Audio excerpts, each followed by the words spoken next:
YouTube, we are back with another video, man. Hey, this one super important, super critical for y'all to hear, whether you're a parent or an athlete, man. It's the things they don't tell you about college sports. If you know these things, you'll be able to navigate, manage a lot better than if you don't. Definitely listen up, definitely stay tuned, like, share, comment, subscribe, keep tapping into the channel. We're gonna keep running it up, but yeah, let's just jump into these, man, because the more you know, the better you'll be. First thing on the list is college sports is a business. So when these coaches are recruiting y'all, right, they're gonna say a lot of things. They're gonna make it sound sweet. They're gonna make everything seem like it's one big happy family.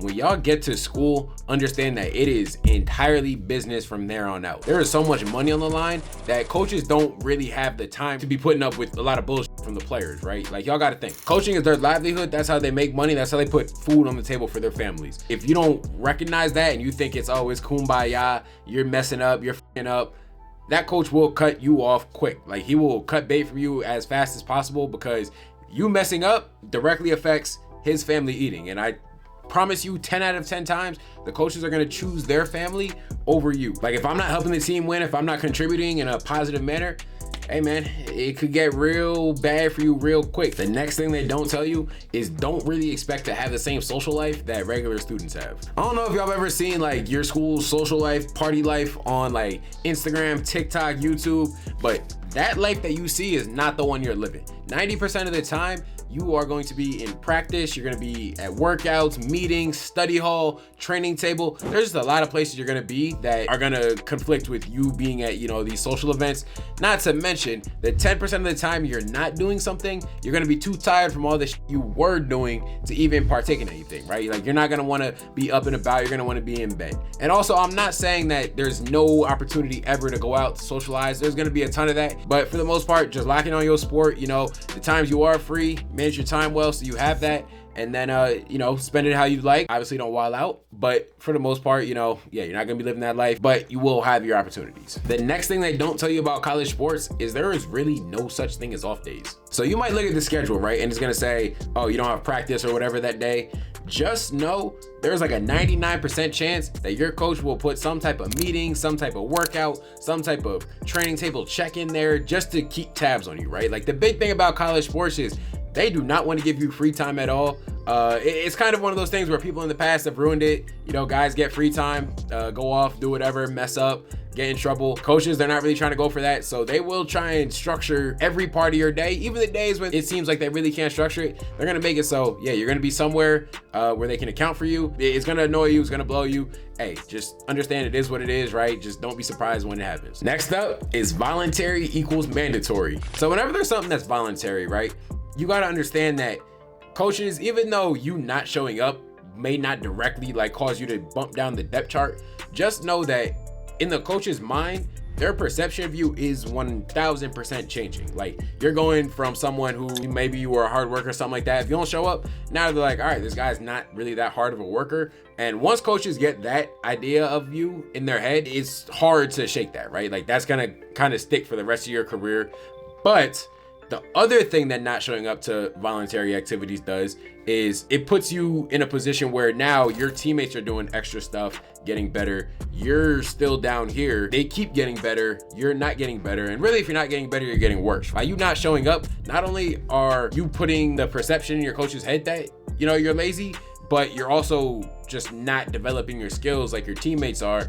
And eventually, you're gonna find yourself falling behind everyone else. The next thing they don't tell you is that them early morning workouts are no joke, not to be played with. Pretty much every single school in the country conducts some type of workout early in the morning.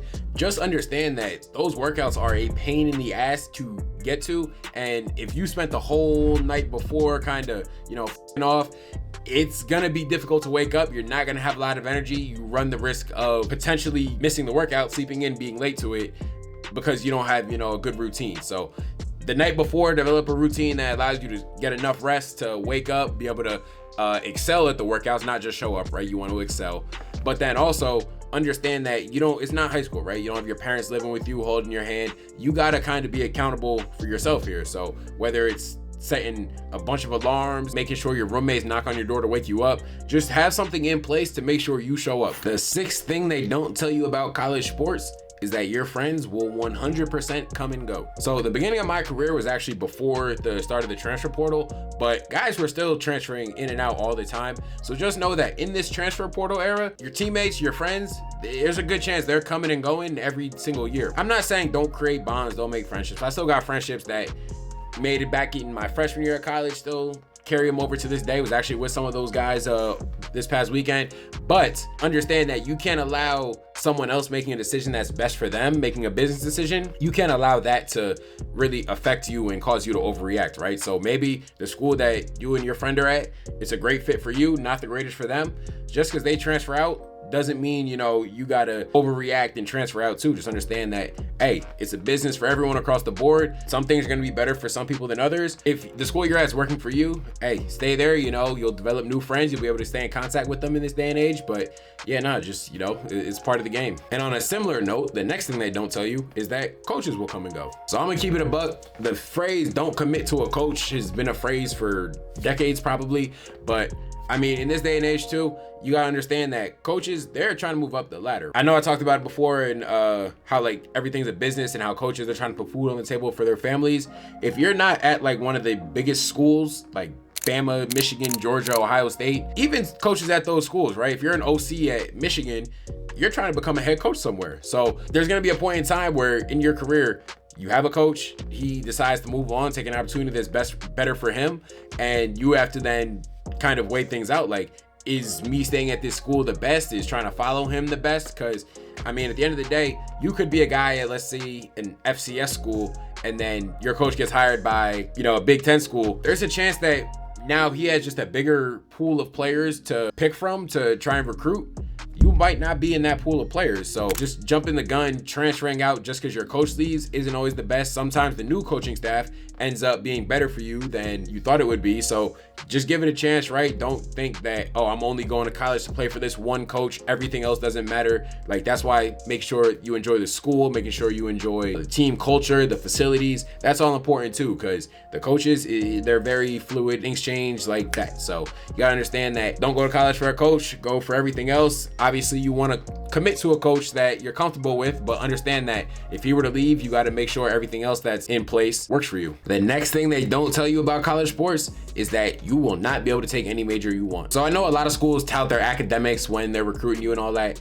Just know that there are a lot of majors that only offer classes at certain times. And if those times coincide with when your practices are, meetings are, workouts are, just know that there's like a 99% chance your coaches won't let you take those classes. And if you do decide to take those classes, I mean, you're essentially gonna be off the team. You have very limited time as a college athlete, right? Like, you have practice at a certain time, meetings at a certain time, workouts at a certain time. Everything is structured around that, right? So I know everyone talks about school first, school this, school that. Your coaches, ultimately, they get paid by how the team performs on the field. If something is causing you to not be able to perform on the field as well, and in this case, it's missing sport obligations because of, or athletic obligations because of class, just know that coaches, they're not gonna go for that. On your recruiting visits, a big thing you're gonna wanna ask is, you have a specific major you wanna take, ask when those classes are, ask how they coincide with football, because you might find out that, oh, these classes are only offered in the afternoon. We practice in the afternoon. I'm not gonna be able to take them. I'm not gonna be able to take the major I want. Like, I know at Michigan personally, I know engineering class, or certain engineering classes were only offered in the afternoon, and we practice from like 2 to 6. So if you wanted to be an engineer, you would have literally been missing all of practice, and that obviously wasn't gonna happen. So you have to pick a different major. So understand that everything's not gonna fly at every school, or every major is not gonna fly at every school. Ask that question before you get in there, because the last thing you want to do is either have to take a major you don't want to take, or transfer because you found out, I can't do this. But I think we're gonna cut it there. There's gonna be multiple parts. I actually got a lot more in a list written down. For time's sake, we're just not gonna get to them all right now in this video. But y'all run it up. We're gonna drop that video as soon as possible. Let me know down in the comments what other things I missed, or how you feel about the things that I just said in this video. Like, share, comment, subscribe, keep running it up. Hope everything I said was worthwhile. Hope you guys took something away from it. A lot more free game gonna be in this channel. So catch y'all next time.